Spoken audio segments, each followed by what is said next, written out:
প্রতিভাস magazine audio চ্যানেলের নিবেদন।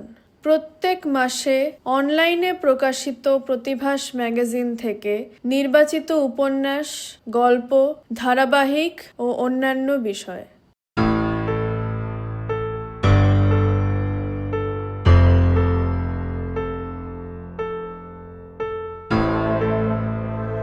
উপন্যাস অনন্ত জীবন। আজ অনন্ত জীবন উপন্যাসের সমাপ্তি পর্ব। অবশেষে বকপক্ষীর উপাখ্যান। ভবিতব্য। শ্রীকৃষ্ণ তারপর পুষ্পক রথ নামিয়ে নিয়ে এলেন পৃথিবীর আকাশে। তিনিই তো সঠিক সারথি এই রথের। পুষ্পক রথের আসল মালিক কুবের, ধন সম্পদের দেবতা। সেই রথ ত্রেতা যুগে রাবণ দখল করে নিয়েছিল কুবেরকে যুদ্ধে হারিয়ে। যদিও সম্পর্কে কুবের তার বড় ভাই, কিন্তু রাবণ সেই সম্পর্কের কোনো মর্যাদা দেয়নি। কেবল পুষ্পক রথ ছিনতাই করাই নয়, রাবণ দেবতা কুবেরের সম্পদশালী সাম্রাজ্যে লুটপাট চালিয়েছিল, নারীদেরও হরণ করেছিল সেখান থেকে। কুবেরের সম্পদ দিয়ে সে বানিয়েছিল স্বর্ণলঙ্কা। তারপর শ্রীরাম রাবণকে মেরে সেই রথ ফিরিয়ে দিয়েছিল কুবেরকে। সেই রথে তারপর পুরো দাপর যুগ ধরে অনেক নতুন বিষয় সংযোজন করা হলো। কাটল কলিযুগের প্রথমার্ধ। আর এখন বলে সবাই কলির সবে সন্ধে। এতদিন ধরে সেই পুষ্পক রথকে অত্যাধুনিক মহাকাশযানে সাজিয়ে দিয়েছে বিশ্বকর্মা।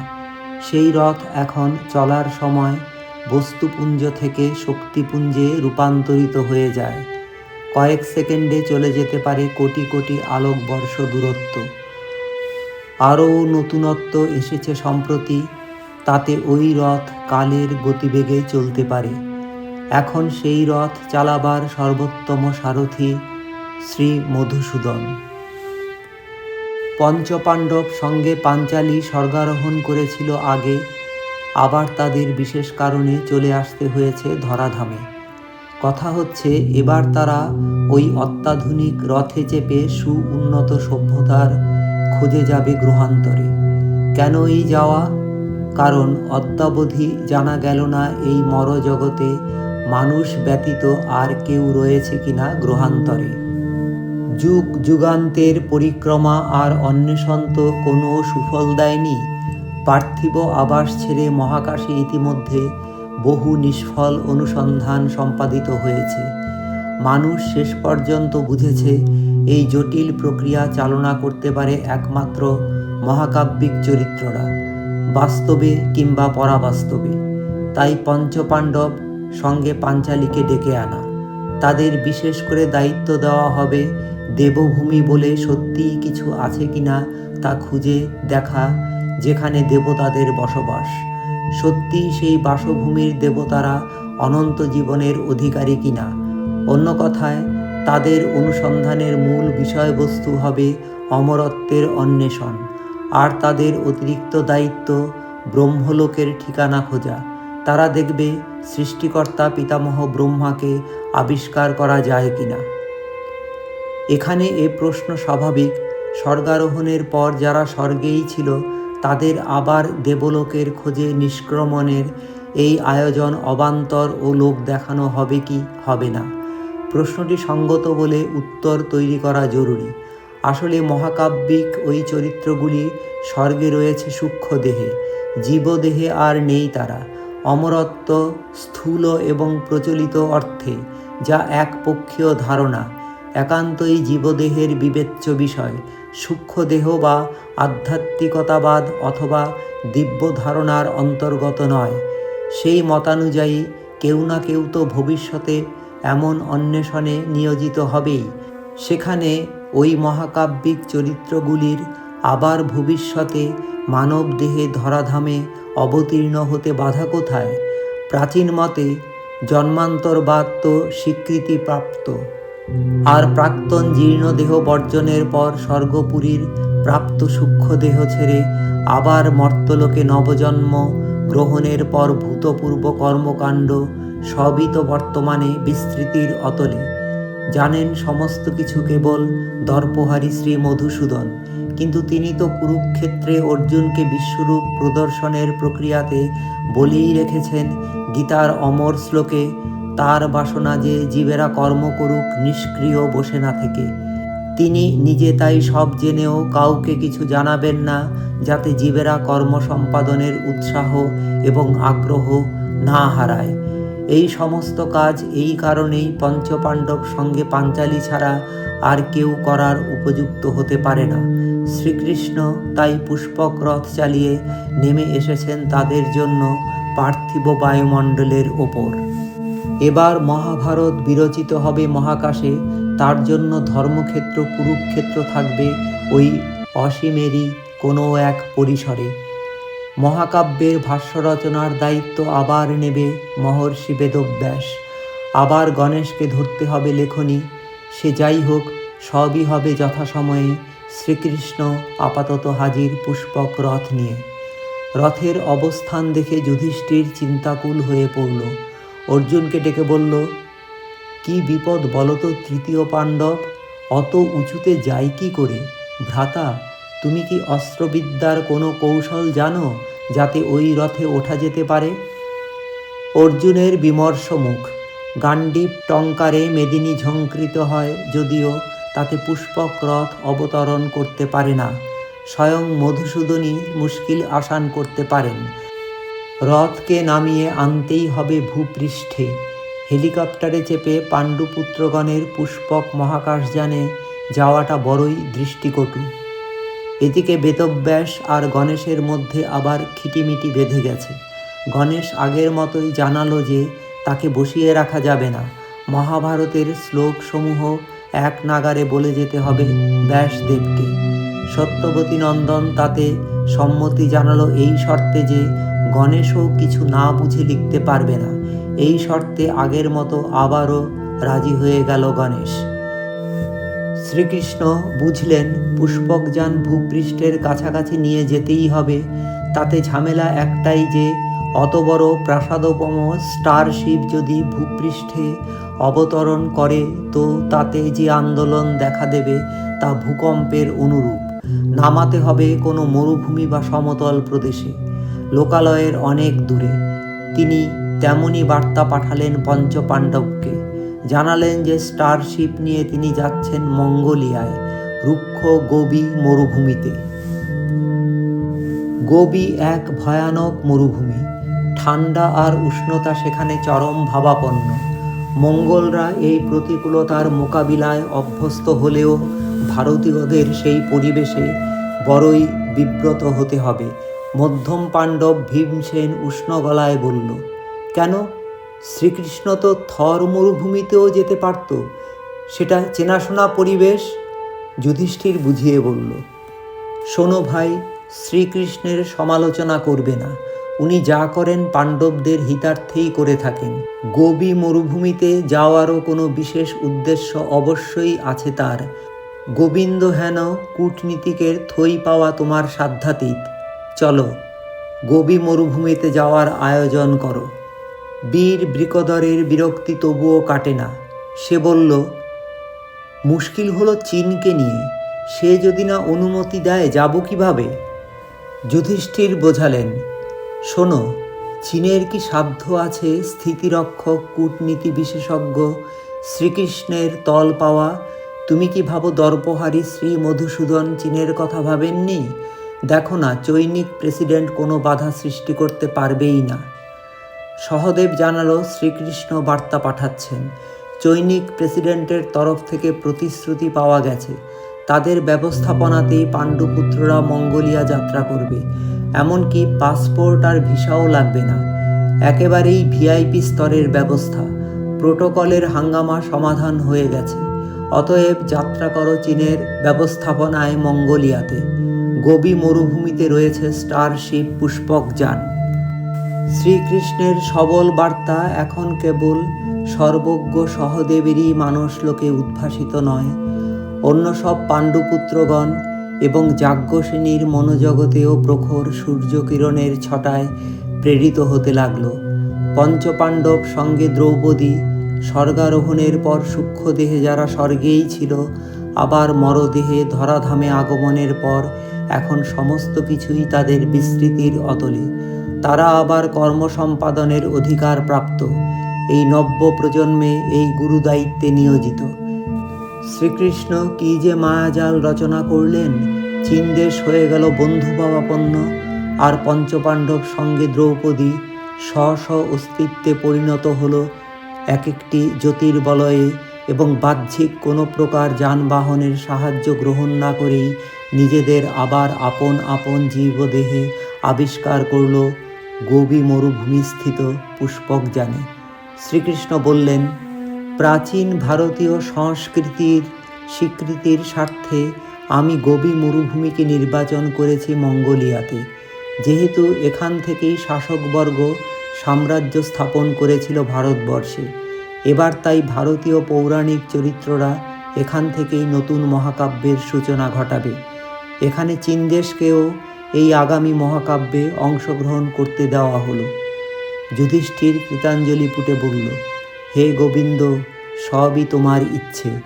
শ্রীকৃষ্ণ জানালেন, শোনো রাজা, যে কর্মের জন্য আবার ধরাতলে তোমাদের আগমন ঘটা অনিবার্য হয়ে পড়ল, এখন তোমরা সুচারুরূপে সেই কর্ম সম্পাদনে প্রবৃত্ত হও। জাগতিক স্বার্থে মানবকুলের কিছু বিষয় সম্পর্কে অবহিত হওয়া অত্যন্ত প্রয়োজন। আমি সমস্ত কিছু জ্ঞাত থাকা সত্ত্বেও কোনো কথাই জানাতে ইচ্ছা প্রকাশ করি না, সেক্ষেত্রে মানব সমাজ কর্মে অনাগ্রহী হবে। যেহেতু আমাকে সকলেই বাঞ্ছাকল্পতরু ভাবে, অতএব আমার এই রূপ অভিলাষ যে অজানিত রহস্যসমূহের তোমরাই প্রত্যক্ষভাবে দ্বারোদ্ঘাটন ঘটাও, তাতে পার্থিব জগৎবাসী উৎসাহিত হবে। যুধিষ্ঠির আনত মস্তকে প্রশ্ন করল, হে সখা, এক্ষেত্রে তুমি কি করবে? শ্রীকৃষ্ণ সহাস্যলোচনে জানালেন, আমি এক্ষণে গোলকধামে প্রস্থান করব। তুমি নিশ্চিন্ত থাকো, তেমন পরিস্থিতির উদয় হলে আমি স্মরণমাত্রেই উপস্থিত হব। যদি আবার কুরুক্ষেত্র হয় কোনো কালে কোনো ভিন্ন স্থানে, তো আমি আবার পার্থসখার রথের সারথি হয়ে দেখা দেব। ভক্তিপাশে আমি পাণ্ডবদের কাছে আজীবন বাধা হয়ে আছি, অতএব তোমার কোনো চিন্তা নেই। যুধিষ্ঠির আবার জিজ্ঞেস করল, তুমি তো আমাদের পুষ্পকযান দিয়ে দিলে, তুমি নিজে গোলকধামে যাবে কি প্রকারে? শ্রীকৃষ্ণ তিলমাত্র বিলম্বিত না হয়ে উত্তর দিলেন, আমার নিজস্ব ব্যবস্থা আছে, দেখতে পাবে এখনই। কথা শেষ করে শ্রীকৃষ্ণ দক্ষিণ হস্তের বৃদ্ধাঙ্গুষ্টি ও তর্জনী মর্দনান্তে বিচিত্র শব্দের উৎপত্তি ঘটালেন। সেই শব্দরাজি তীব্র বেগে ধাবিত হল ঊর্ধ্ব গগনের অনন্ত তমসাচ্ছন্নতায়। কোনো আশ্রয় বা অবলম্বন ব্যতীত কি কৌশলে বিন্দুবৎ শব্দকণিকাগুচ্ছ ধাবিত হল, চক্রধারীর সেই মায়া বোঝে কার ক্ষমতা। অল্প সময়ের ব্যবধানেই দেখা গেল অলৌকিক কাণ্ড। অনন্ত মহাশূন্যের জঠর ভেদ করে আগমন ঘটল পক্ষী সদৃশ বিশালকায় একটি জীবের। তার সমগ্র দেহ দ্যুতিময়, বর্ণচ্ছটায় উদ্ভাসিত তার অপরূপ উপস্থিতি। পাণ্ডবরা জানে এ জনই হল স্বর্গীয় পক্ষী গরুড়, শ্রীকৃষ্ণের উপযুক্ত বাহন। সেই অপার্থিব পক্ষী যুক্ত করে সম্মুখে দণ্ডায়মান হলে ভগবান শ্রীকৃষ্ণ তাতে আরোহণ করলেন। পাখিটি তার স্বর্গীয় অতিকায় ডানা দুটির আন্দোলন তুলে অন্তর্হিত হল পলক মাত্রে। শ্রীকৃষ্ণ চলে যাওয়ার পর যুধিষ্ঠির যথেষ্ট ব্যথাতুর কণ্ঠে ভ্রাতাদের উদ্দেশ্য করে বলতে লাগল, চলো ভাই, আমরা আপন আপন প্রকোষ্ঠে গমন করি। এই অলৌকিক যান তো স্বয়ংচালিত, তার গতিপথ পূর্ব নির্ধারিত। আমাদের এক্ষণে অপেক্ষা ব্যতীত আর করণীয় নেই কোনো কিছুই। ওদিকে যমপুরীতে বসে ধর্মরাজ যম সব কিছুই দেখতে পাচ্ছিলেন। দাপর যুগে বনভূমিতে অজ্ঞাতবাসের সময় তিনি একদা পাণ্ডুপুত্রগণের পরীক্ষা নিয়েছিলেন। বিশেষ করে তার প্রসাদে জন্মপ্রাপ্ত স্বীয়পুত্র জ্যেষ্ঠ পাণ্ডব যুধিষ্ঠিরের। সে ধরাতলে ন্যায়ের ধ্বজাধারী ধর্মানুসারী হিসেবে বিশেষ সুবিদিত। সেই পাণ্ডুপুত্ররা আবার ধরাধামে পুনর্জন্ম প্রাপ্ত হয়েছে কলিযুগের দ্বিতীয়ার্ধে। তিনি ভাবলেন, আমার পুত্র যুধিষ্ঠির কি অদ্যাবধি তদ্রূপ ধর্ম পালনে তৎপর? তার আবার একটি পরীক্ষা নেওয়া যাক। যে কর্মে সে বর্তমানে নিযুক্ত হতে চলেছে তাতে যথাযথ ধর্ম পালন অতীব জরুরি। স্বধর্ম বিচ্যুতি ঘটলে কর্ম সম্পাদন দুষ্কর। আমি আবার একই উপায় অবলম্বন করি। মনে হয় অবশ্যই বিগত জন্মের সেই পরীক্ষার কাহিনী এজন্মে বিস্মৃতির অতলে চলে গেছে। আমার কর্ম সম্পাদনে তাই বিঘ্ন ঘটার কোনো আশঙ্কা নেই। এতদূর ভেবে ধর্মরাজ পুনরায় বক পক্ষীর ছদ্মবেশ ধারণ করলেন। পার্থক্য এই যে এখানে অনন্ত মহাকাশ আর মায়া সরোবর সৃজনের অবকাশ নেই। এক্ষণে বক পক্ষী আসলে বিশালকায় এক অত্যাধুনিক মহাকাশযান, এবং সে অবস্থান করল পুষ্পকযান গতিরুদ্ধ করে। পুষ্পক মহাকাশযান স্বয়ংচালিত। যদি কোনো বিঘ্ন উপস্থিত হয় তাহলে সে আপন উদ্যোগে বিকল্প পথে ধাবিত হবে। স্থলে বিপদ হলো এরূপ যে বিকল্প পথ যাই সে নির্বাচন করে না কেন তা রুদ্ধ করে অবস্থানরত থাকে বক পক্ষীযান। বাধ্যতাবশত পুষ্পকযান নিষ্ক্রিয় হয়ে দাঁড়িয়ে রইল। পুষ্পকযান যে থেমে গেছে যুধিষ্ঠিরের তা বোধগম্য হলো। সে সাতিশয় দুশ্চিন্তা বিজড়িত কণ্ঠে সহোদর ভ্রাতা ভীমকে বলল, শোনো ভ্রাতা মধ্যম পাণ্ডব, হেন অনাসৃষ্টি কাণ্ড তো ঘটার কথা ছিল না। পুষ্পকযান থামে কেন? তুমি যাও ভাই, সত্তর কারণ অনুসন্ধান করে এসো।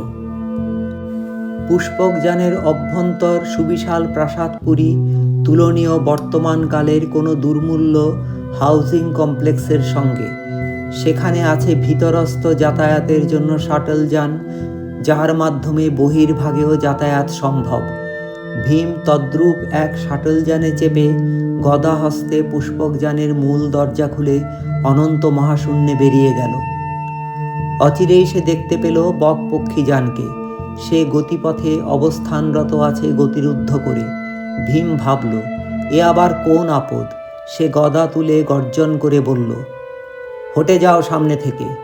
যে আছো পক্ষীযানের অভ্যন্তরে তাকে বলছি, রাস্তা থেকে দূর হটো, নয়তো গদাঘাতে এখনই সব চূর্ণ বিচূর্ণ করে দেব।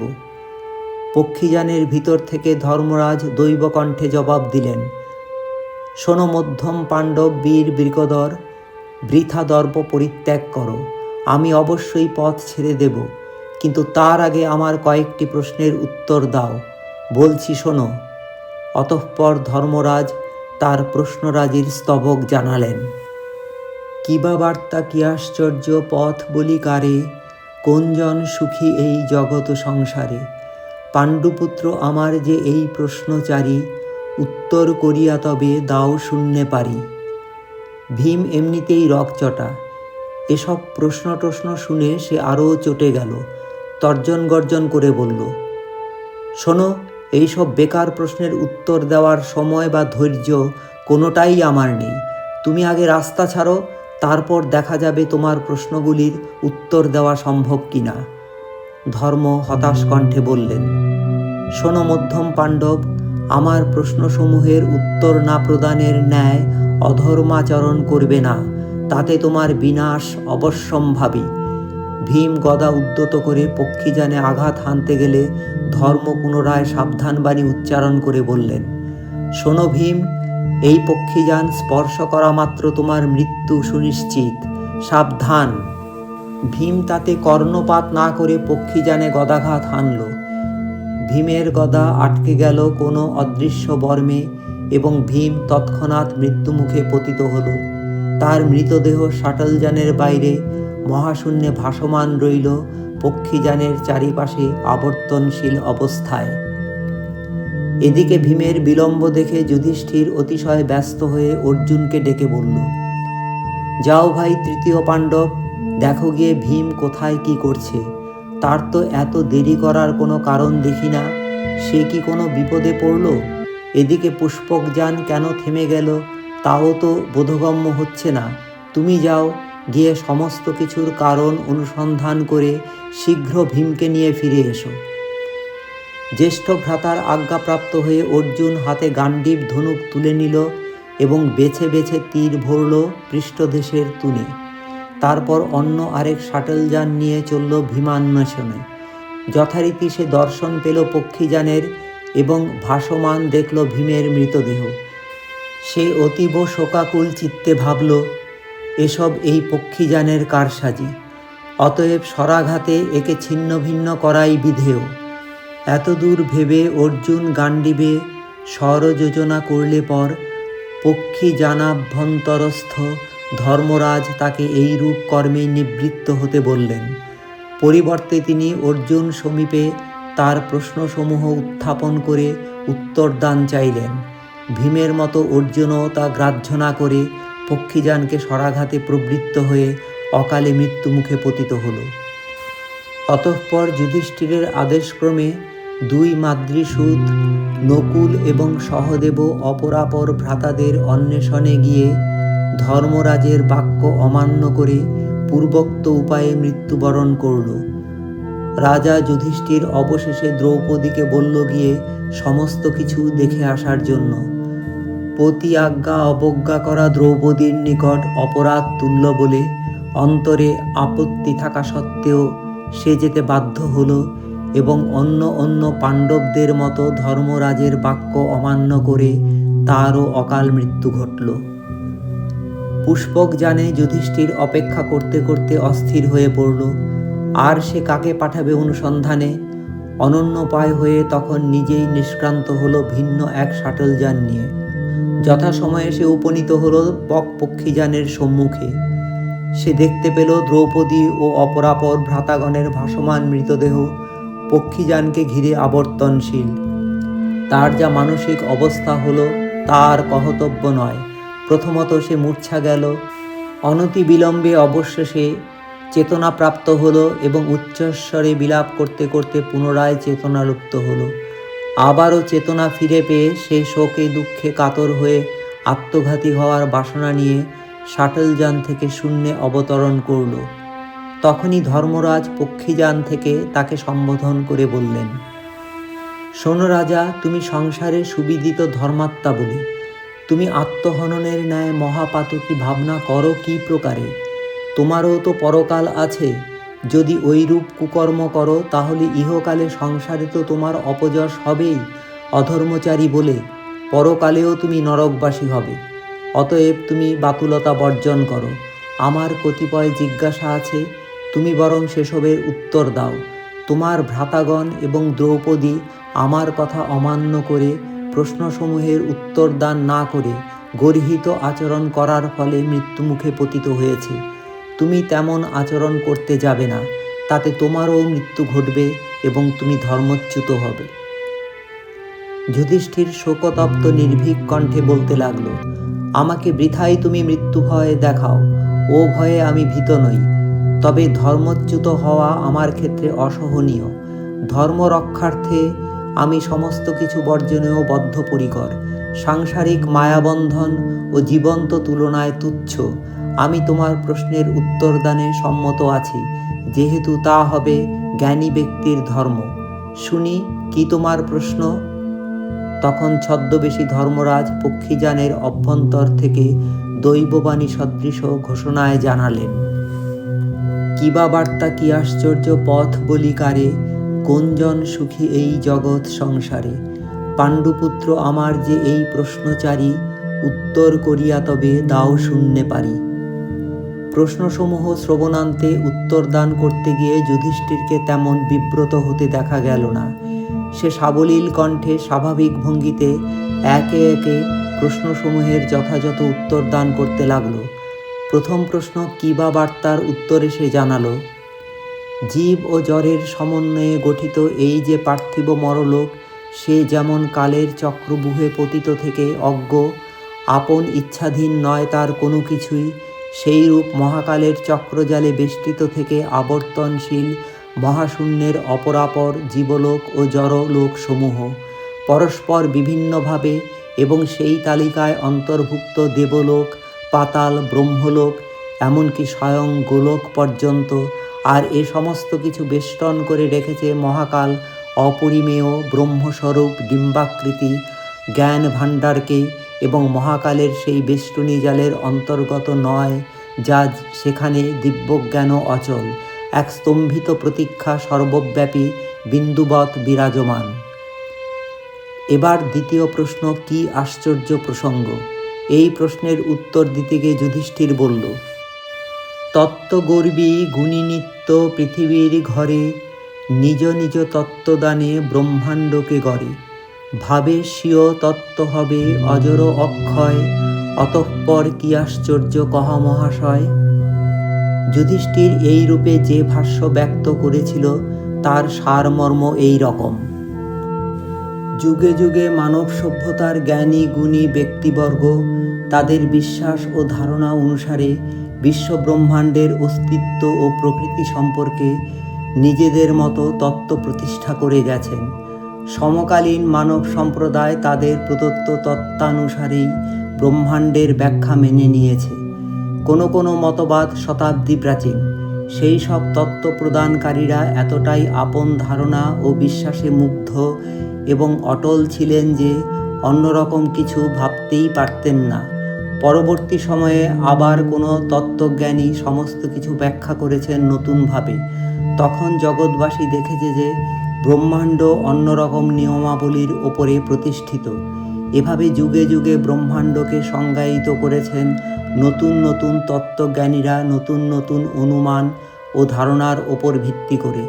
সমকালীন মানুষ সর্বদা অন্ধের মতো ভেবে নিয়েছে যে ব্রহ্মাণ্ড চলছে সেই সব মতবাদ অনুযায়ী, সেই সব ধারণা ও অনুমান সর্বস্ব হয়ে।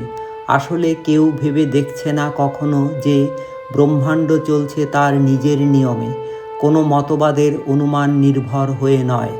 ব্রহ্মাণ্ডের ক্ষুদ্রতম এক কণিকাতে অবস্থানরত ততোধিক ক্ষুদ্র মানব সমূহের ব্রহ্মাণ্ডকে ব্যাখ্যা করার মতো মতবাদ দান এক স্পর্ধা ও মূর্খের আস্ফালন সদৃশ, এবং এটাই সর্বাধিক আশ্চর্যের বিষয়। তৃতীয় প্রশ্ন, পথ বলি কারে বিষয়ে বলতে গিয়ে যুধিষ্ঠির জানালো, যে পথে বিশ্বজগৎ ধাবিত সেটাই হবে চলার পথ। বিশ্বজগৎ প্রসারণশীল, বিন্দু থেকে উৎপাদিত সিন্ধু সদৃশ, যদিও স্থিতিশীলতা তার স্বাভাবিক ধর্ম। বিন্দু থেকে উৎপন্ন হওয়ার পর বিন্দুজাত জ্ঞানও ক্রমপ্রসারণশীল। অতএব উক্ত প্রসারণশীল মহাবিশ্ব ও দিব্যজ্ঞানের পথই হবে উত্তম গমন পথ। তবে এই চলার পথে সর্বদা খেয়াল রাখা বাঞ্ছনীয় যেন ঘটনা সীমান্তে না হারিয়ে যায় চলন। কারণ সেই অজ্ঞাত প্রদেশে যেহেতু ঘটনাবলী অনুপস্থিত, তাই কালের প্রবাহ অনির্ণিত এবং জীবন ও জড় কালপ্রবাহ অথবা ঘটনাবর্জিত না হওয়াই কাম্য। সর্বশেষ চতুর্থ প্রশ্ন, কোনজন সুখী এই জগৎ সংসারে সম্পর্কে বলতে গিয়ে যুধিষ্ঠির সবিস্তারে বলতে লাগলো। যে ব্যক্তি আপন ইচ্ছায় অপরের শান্তি বিঘ্নিত না করে চলতে সক্ষম এবং যাকে প্রতিনিয়ত প্রতিযোগিতায় ব্যস্ত থেকে জীবনযাপন করতে হয় না, সেই ব্যক্তি যথার্থ সুখী বিবেচ্য হওয়া উচিত। তথাপি কিঞ্চিৎ বাকি থাকে। বাস্তব জগতে দেখা যায় এরূপ ব্যক্তিও শেষ পর্যন্ত নিজেকে সুখী বলে ভাবতে পারে না। প্রকৃত সুখী হতে পারে না জীব এই জগতে। মানুষের মনে থাকে অনন্য প্রত্যাশা, তা পূরণ হওয়া সম্ভব নয় এক জীবনে, আর তাই প্রতিটি ব্যক্তির চিত্তে রয়েছে অনন্ত জীবন প্রাপ্তির লোভ। এই অনন্ত জীবনই অন্য অর্থে হলো অমরত্ব, এবং তা না পাওয়াই মানুষকে অতৃপ্ত রাখে। সে সুখী হতে পারে না, তার অনন্ত চাহিদা তাকে সুখী থাকতে দেয় না। এই রূপ পরিস্থিতিতে কোনো মানুষই কোনো দিন জগৎ সংসারে সুখী হতে পারবে না। অনন্ত চাহিদা থেকে মুক্তি ঘটত যদি সে অনন্ত জীবন পেত, কিন্তু সেই অনন্ত জীবন বা অমরত্ব মানুষের করায়ত্ত হতে পারছে না। সে সুখী হবে কি করে? এখানেই অনিবার্য হয়ে ওঠে অন্য প্রশ্ন, অনন্ত জীবন কি সত্যিই অধরা, নাকি তাকেও পাওয়া সম্ভব কোনো প্রকারে, যা শেষ পর্যন্ত হতে পারে সুখী হওয়ার চাবিকাঠি?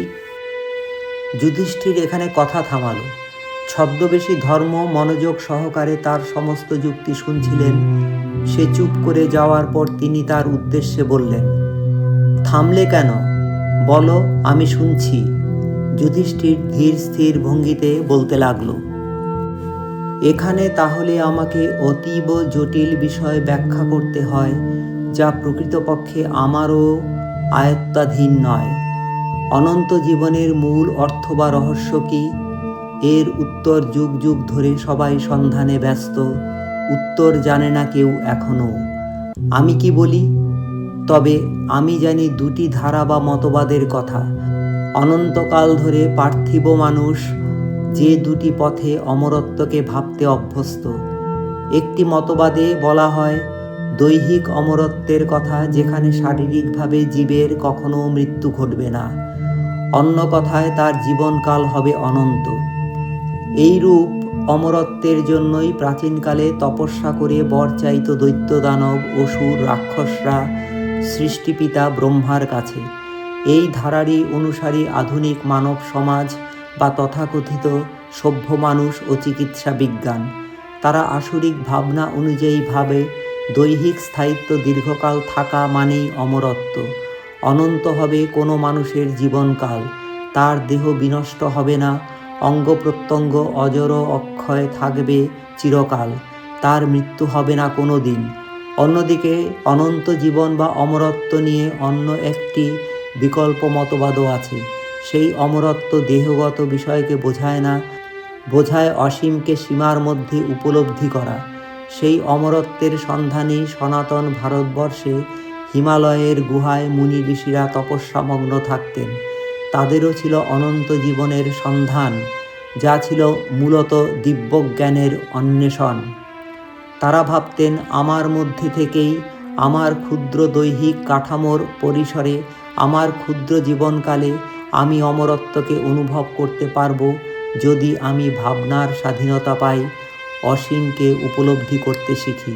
অপরিমেয় মহাবিশ্বকে যদি সীমিত আমার মধ্যে বুঝতে পারি ও খুঁজে পাই, তাহলেই আমি যথার্থভাবে অমরত্বের বা অনন্ত জীবনের সন্ধান পাব। অনন্ত জীবন তাই এই ভিন্ন বা বিকল্প মতবাদে অসীম জ্ঞানভাণ্ডারের সন্ধান পাওয়া, সীমিত আধারের সীমিত জীবনকালের মধ্যে। এই বিকল্প মতানুযায়ী মানুষ একটি এমন অস্তিত্ব যে সময়ের প্রতিটি ক্ষণে নিজের জীবনের পুনর্নবীকরণ ঘটাতে পারবে। মানুষ অমর হতে পারে মরণকে স্বীকৃতি দানের মাধ্যমে। মৃত্যুকে অস্বীকার করা মানে কোনো মানুষ তার অমরত্বের সুবর্ণ সুযোগকে হাতছাড়া করল। ওই সব দিব্যজ্ঞানী মুনি ঋষিরা ভাবতেন অমরত্ব মানে হচ্ছে জীবন একটি ঘিরে রাখা অঞ্চলের মধ্যে স্বাধীনভাবে যথেচ্ছ বিহার করতে পারবে। অর্থাৎ জীবন মুক্তভাবে চলাচল করবে একটি আবদ্ধ সীমানার মধ্যে, যার দুটি প্রান্ত হবে দুটি চরম বিন্দু, জন্ম ও মৃত্যু। এভাবেই প্রাচীনকাল থেকে অমরত্বের সন্ধান দ্বিধা বিভক্ত। একটি মতবাদে দৈত্য দানব অসুররা শারীরিক অমরত্বের কথাই কেবল বুঝত এবং আধুনিক সাধারণ মানুষও তার জাগতিক বিজ্ঞানকে হাতিয়ার করে এই পথেই চলছে এবং উন্নয়নও ঘটছে এই মতবাদকে মূলধন করে।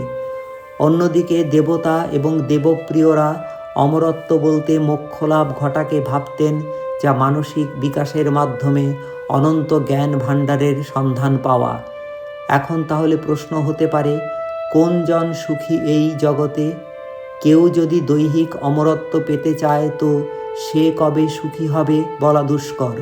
আর যদি কেউ দিব্যজ্ঞান বা ব্রহ্মজ্ঞান অর্জনের মাধ্যমে অসীমকে সীমায়িত দৈহিক কাঠামোর আধারে নির্দিষ্ট জীবনকালের মধ্যে উপলব্ধি করতে চায়, তাহলে সে এক জীবনেই সুখী হবে। তাকে আর জন্মান্তরবাদে বিশ্বাসী হতে হবে না সুখী হওয়ার বাসনায়। অতঃপর আবার সেই পুনরাবৃত্তি। ছদ্মবেশী বকরূপী ধর্মরাজ উত্তর শ্রবণে অতিশয় সন্তুষ্ট চিত্তে যুধিষ্ঠিরকে বললেন যে একজনের প্রাণ ফিরিয়ে নিতে। যুধিষ্ঠির আবার কনিষ্ঠ ভ্রাতা মাতৃপুত্র সহদেবের প্রাণ ভিক্ষা চাইল। ধর্মরাজের শত প্রলোভনেও সে ধর্মচ্যুত হল না। তখন ছদ্মবেশী ধর্ম আত্মপরিচয় দিলেন এবং যুধিষ্ঠিরকে বক পক্ষী যানে এনে বক্ষলগ্ন করে বললেন, সাধু সাধু, এমনই তোমার ধর্মে মতি থাকুক চিরকাল। ধর্মরাজ অতঃপর দ্রৌপদী সহ অপরাপর পাণ্ডুপুত্রগণের প্রাণদান করলেন।